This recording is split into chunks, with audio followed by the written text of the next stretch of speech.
Mes salutations au peuple africain du Liptako. Moi, je suis Eric Ella, président du réseau panafricain Vive l'Afrique libre. Nous allons faire immersion du côté de la Libye pour vous annoncer le décès de Saïf al-Islam Kadhafi. Vous l'avez compris, à Zintan, il a été neutralisé par un groupe de commandos de 4 personnes qui l'ont envoyé au repos éternel dans le nord-est de la Libye.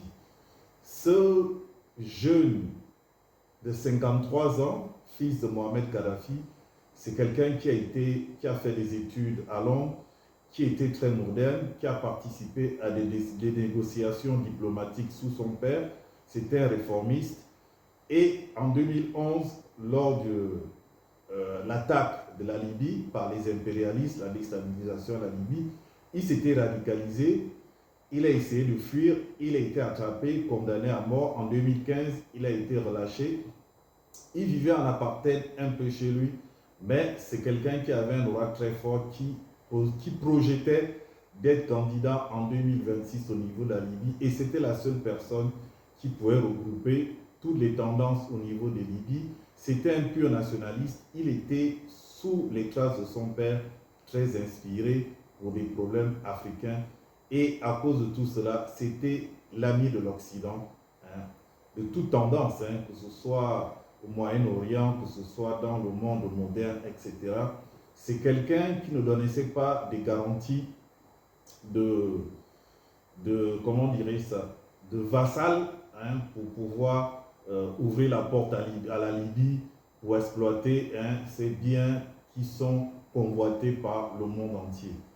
Qu'il repose en paix et que la terre lui soit légère. C'est un digne fils africain qui vient nous quitter, un combattant de notre souveraineté, qui est tant convoité, qui est tant méprisé par l'Occident.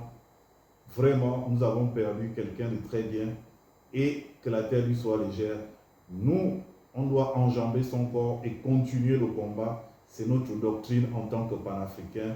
Quand un de nous tombe, le reste doit pouvoir continuer le combat qui est la libération de l'Afrique, qui est la souveraineté de l'Afrique, qui est le bien-être des peuples africains.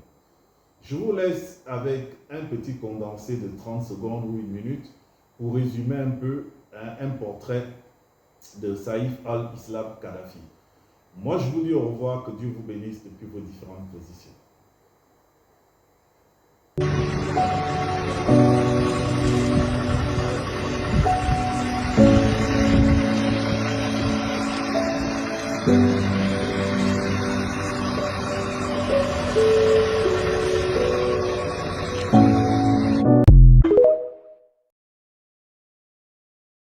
Saïf al-Islam Kadhafi est mort. Le fils cadet de l'ex-dirigeant libyen, Mouammar Kadhafi, longtemps vu comme son potentiel successeur, a été tué mardi 3 février. Selon son entourage, un commando de 4 personnes non identifiées a fait irruption à son domicile de Zintan, dans le nord-ouest du pays, avant de l'abattre. Il avait 53 ans. Retour sur sa trajectoire. Fils cadet de Mouammar Kadhafi, Saïf al-Islam s'est forgé une image de réformateur sous le régime de son père. Formé à Londres, il a joué le rôle de médiateur dans des missions diplomatiques sensibles, comme les négociations sur l'abandon des armes de destruction massive par la Libye au début des années 2000.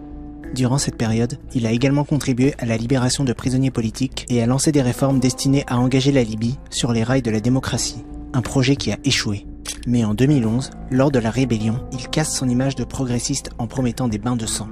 Il est arrêté alors qu'il tentait de fuir. Il est condamné à mort en 2015 avant de bénéficier d'une amnistie. Populaire auprès des nostalgiques du régime, il se présente à la présidentielle de 2021, mais sa candidature n'est pas validée en raison de sa condamnation. Finalement, la présidentielle n'aura pas lieu.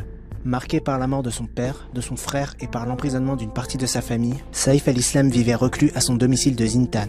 En 2025, il avait rouvert ses comptes officiels sur les réseaux sociaux où il laissait transparaître son ambition de se présenter à une